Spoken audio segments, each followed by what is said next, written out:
11,018 feet. That is the elevation at the summit of Red Mountain Pass, the highest point on a 25-mile stretch of Colorado asphalt that has no guardrail for most of its most dangerous mile. On one side of your car, solid rock, blasted out with dynamite in 1883.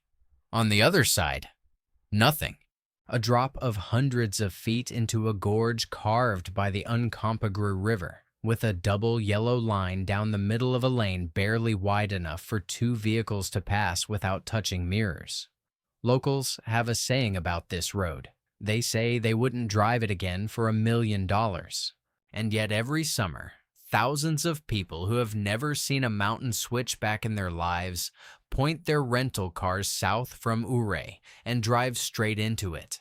This is the $1 Million Highway. And this is not a story about careless tourists who didn't know what they were getting into. Some of the people this road has killed were among the most skilled, most experienced drivers who ever touched its pavement. Men who had driven it 1,000 times. Men whose entire job was to keep it open. That is what makes this road different from almost anywhere else in the American Mountain West. Experience does not buy you a margin of safety here. Sometimes it just buys you a longer relationship with the mountain before it decides your time is up. Before we go further into how this road keeps taking lives, subscribe to the channel because we cover the roads across this country that most people will never risk driving themselves. And we tell you exactly why they're dangerous with the documented history to back it up.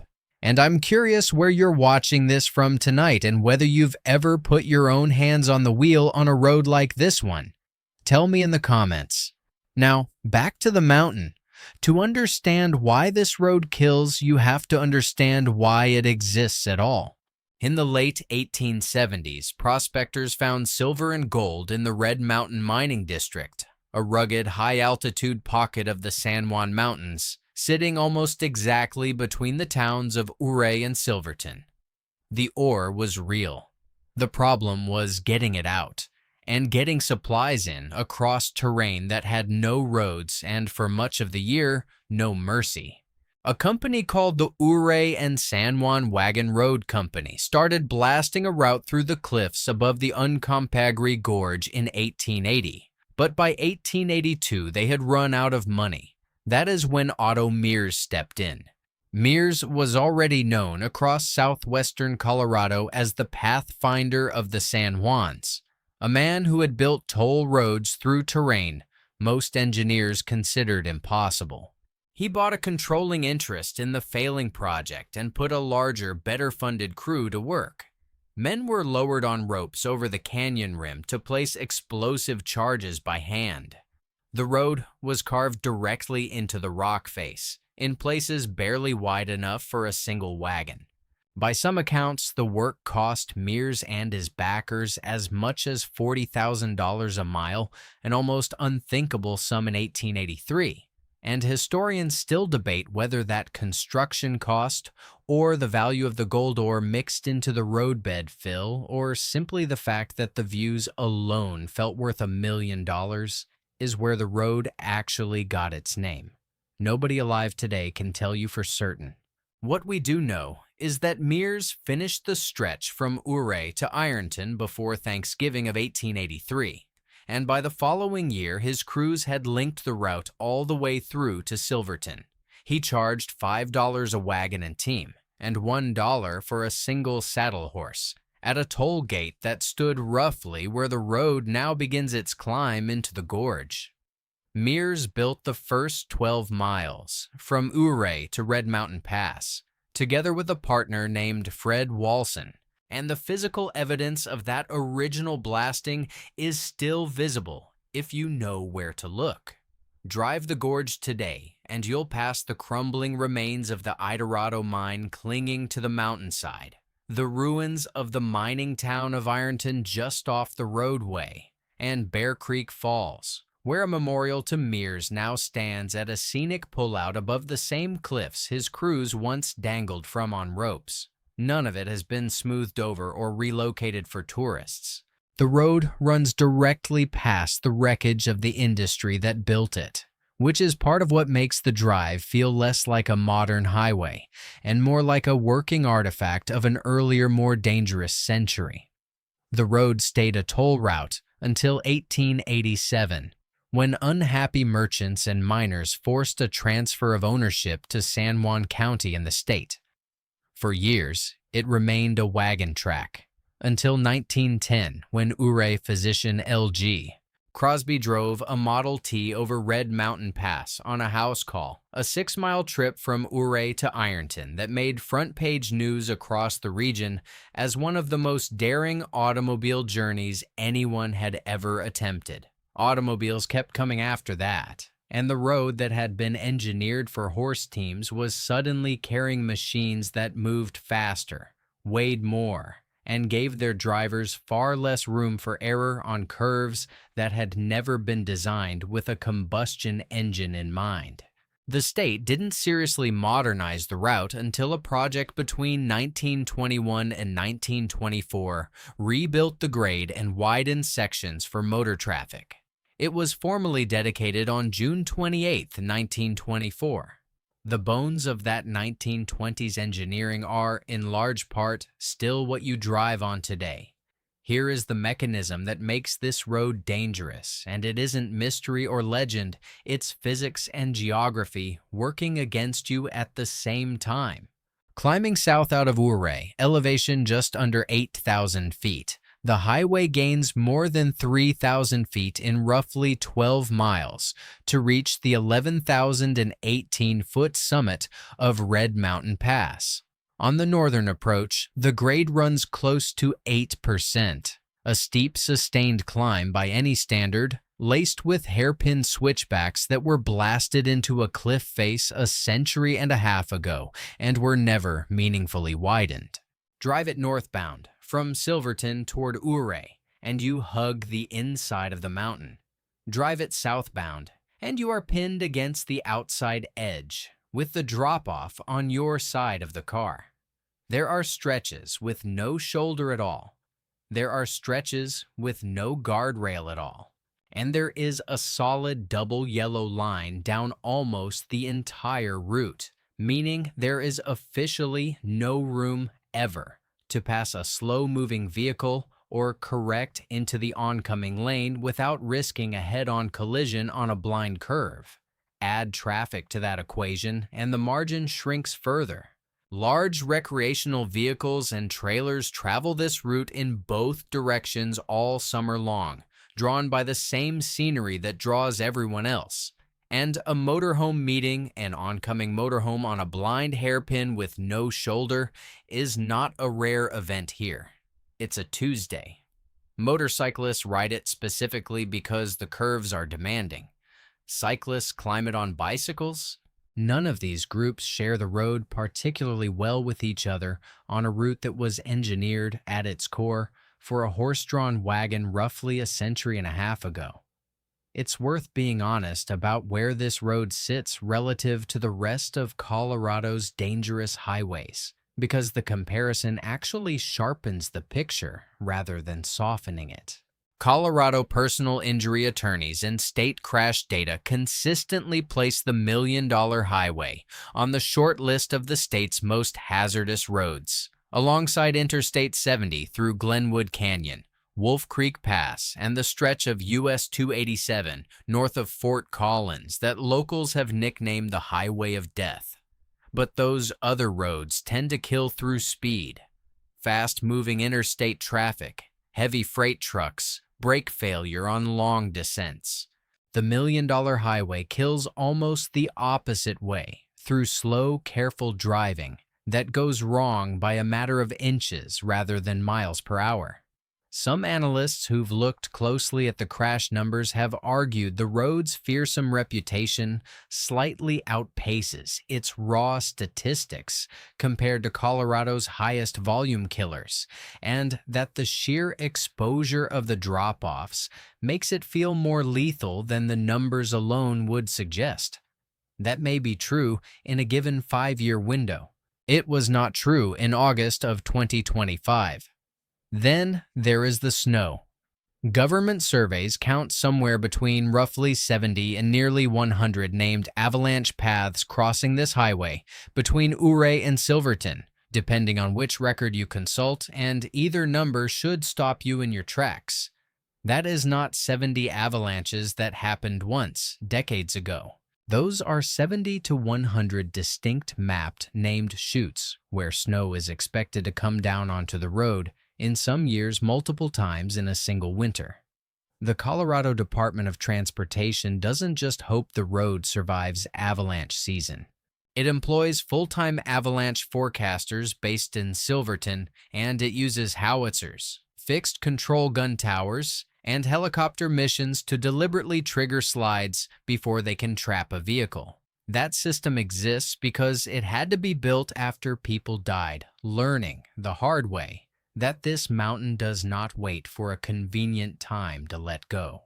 Crews still fire artillery rounds into loaded slopes above the highway before dawn on high-risk mornings, deliberately triggering the exact slides they're trying to prevent from happening on their own schedule at moments when the road is closed and empty rather than full of traffic. It is, in effect, a small war fought every winter against a mountain that has never signed a truce. The Colorado Department of Transportation's own records list 6 people killed by avalanches on this stretch of Highway 550. 3 of them were state-employed snowplow drivers, men whose job was to keep this road open through the worst months of the year. Robert Miller died in 1970. Terry Kishbaugh died in 1978. And on a night in March of 1992, 45-year-old Eddie Imel and his plowing partner responded to a report of travelers trapped by a slide on the East Riverside Avalanche Path, one of the most notorious chutes on the entire pass. While the 2 men worked to free a chain that had snapped on their plow, a second avalanche came down without warning. It killed Imel where he stood. His partner survived. That death changed the road.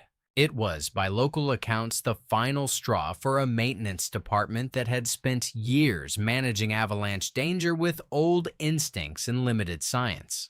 Later that same year, the state formally partnered with the Colorado Avalanche Information Center, building a dedicated forecasting operation specifically for this corridor, with meteorologists who track snowpack structure and storm loading in real time and decide, mile by mile, when the highway needs to close. Since that partnership began in 1992, no one has been killed by an avalanche on Red Mountain Pass.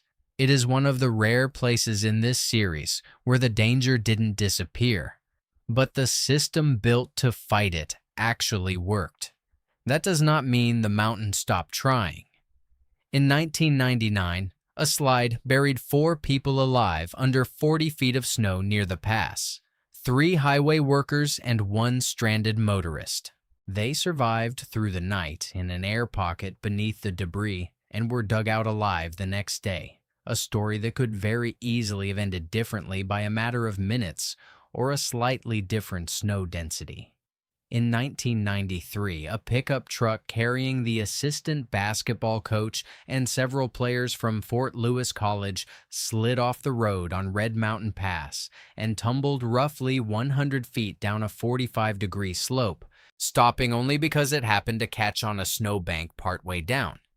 Everyone survived. In 2005, a minivan carrying 6 people went off the highway and plunged hundreds of feet down a 60-degree slope. Every single passenger survived, seat-belted in a story so improbable it was later featured on national television as a seatbelt safety segment. These are the near misses, the ones the mountain almost took and didn't. But the mountain has taken others, and it keeps taking them. And the pattern is not what most people expect. According to figures the Colorado State Patrol shared with the Colorado Sun, 143 crashes were logged on the 14-mile stretch of Highway 550 between mile markers 78 and 92 between 2013 and 2023. 8 of those crashes were fatal. 38 caused injuries. The Colorado Department of Transportation separately tracked the 15 miles south of Ouray between January of 2020 and December of 2024 and counted 53 crashes, 33 of which involved a vehicle leaving the roadway entirely, a category of crash on this road that can mean a drop of hundreds of feet rather than a shoulder recovery. Until the summer of 2025, only one of those 53 crashes in that 5-year window had been fatal. Then came August of 2025, and the road reminded everyone exactly what it is capable of in the space of 3 weeks. On the morning of August 5th, a silver Honda Civic carrying 3 people left the roadway near mile marker 88, roughly 5 miles south of Ouray, and rolled approximately 320 feet down the mountainside before landing upside down in Red Mountain Creek. Colorado State Patrol troopers responded just after 8 in the morning. 2 adults inside the vehicle were pronounced dead at the scene. A juvenile female passenger survived and was pulled from the wreckage nearly 3.5 hours later, close to 11:30 that morning, and taken to a local hospital. The highway closed in both directions for the rest of the day, while search and recovery teams worked to reach the vehicle in terrain steep enough that officials publicly described the recovery itself as extremely challenging. The very next day, on August 6th, a second fatal crash occurred on the same highway corridor, this one near mile marker 114. A lower, flatter section of Highway 550 between Ridgeway and Montrose, well north of the gorge and the pass. 40-year-old Tyler G. Smith, a Montrose resident, died in that crash. It's worth being precise here because the road is long, and not every mile of it is the infamous cliffside stretch through the gorge. This second death happened on a different, less treacherous section of the same numbered highway. A reminder that Highway 550 as a whole carries risk even outside the 12 miles everyone pictures when they hear the name $1 Million Highway. 17 days after that, on August 23rd, 65-year-old Olga Kromar was killed in a motorcycle crash near mile marker 90, about 3 miles south of Ouray, squarely inside the most dangerous stretch of the route. Kromar split her time between Mountain Village, near Telluride, and Phoenix, Arizona. Few details of the crash itself were released by Ouray County authorities. 3 deaths on the same highway, inside of about 3 weeks. It is the kind of statistic that would be alarming on almost any road in the country. On a road with only 15 or so miles at the center of the danger, it is close to catastrophic. And here is the pattern that emerges when you step back and look at all of it together.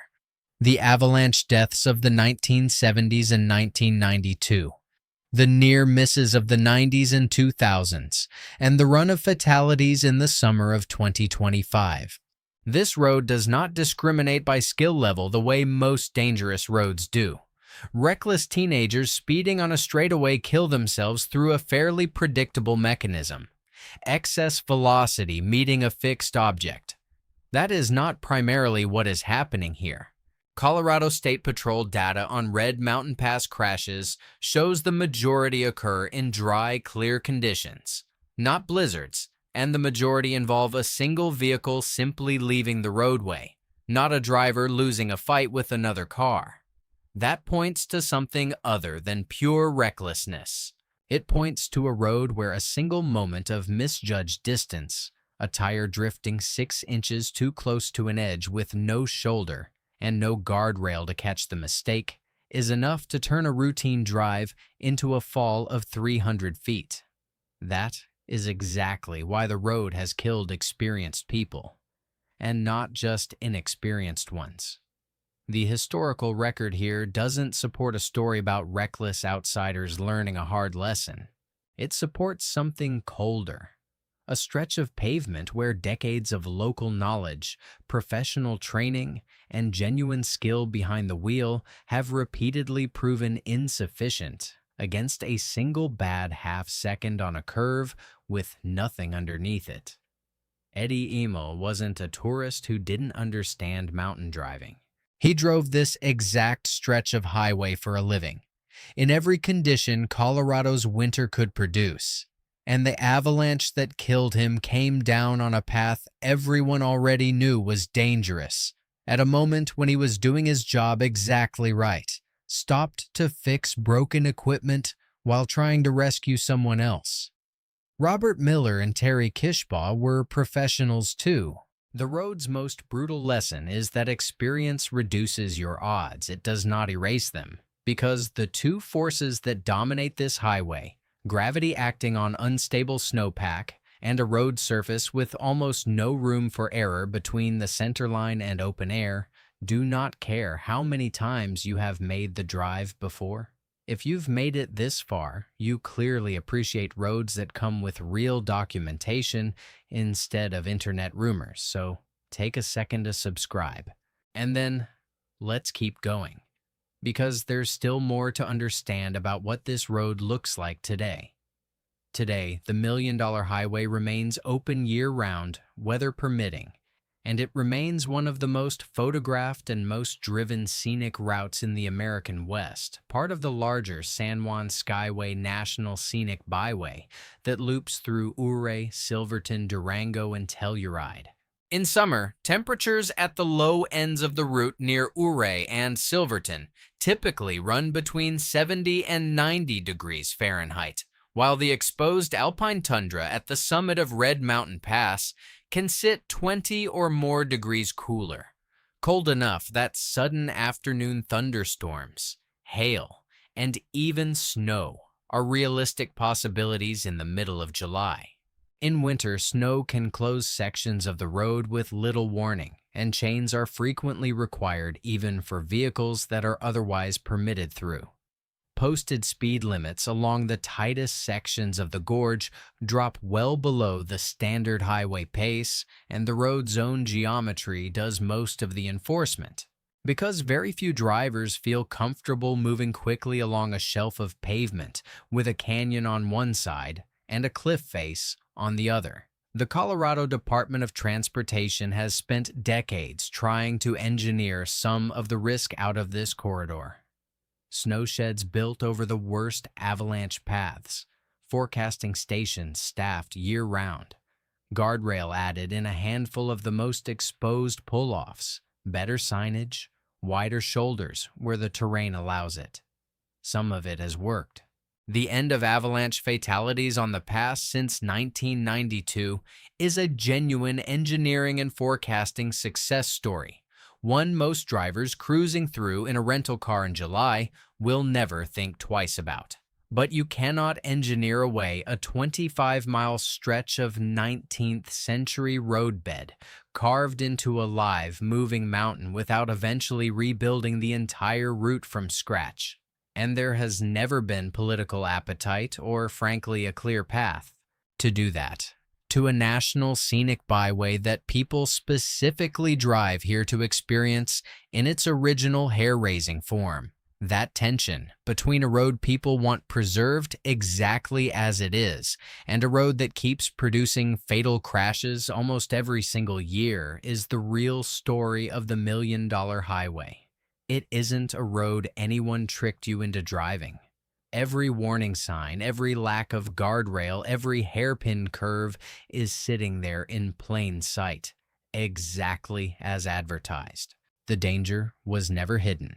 It was built into the landscape a century and a half ago, and it has simply been waiting, patiently, for the next small misjudgment. 11,018 feet. That's still the number that matters most here. The elevation where a road built by hand in 1883 still carries modern traffic along a shelf of rock with the same drop-off it has always had. Nothing about the fundamental geometry of the $1 million highway has changed since Automir's crews finished blasting it out of the cliffside a century and a half ago. The switchbacks are the same switchbacks. The missing shoulders are the same missing shoulders. Engineers have added snow sheds, forecasters, and a handful of guardrails at the worst pull-offs, but they have never rebuilt the route itself, because the thing that makes the drive worth taking is the very same thing that makes it dangerous. An untouched 19th century road clinging to a mountain that was never asked whether it wanted a highway carved into it in the first place. The guardrails haven't caught up to the road's popularity, and they may never fully will. If you ever find yourself on that stretch between Ouray and Silverton, with the gorge falling away outside your window and a line of RVs backed up behind you on a blind curve, remember that the people this road has killed were not always the ones who underestimated it. Some of them knew exactly what they were driving, had made the trip 1,000 times before, and lost anyway to a mountain that doesn't keep score of your experience, only of your margin for error. Slow down anyway. Give the edge more room than you think you need. And if you've ever driven the $1 million highway yourself or you're planning to, tell me about it in the comments below.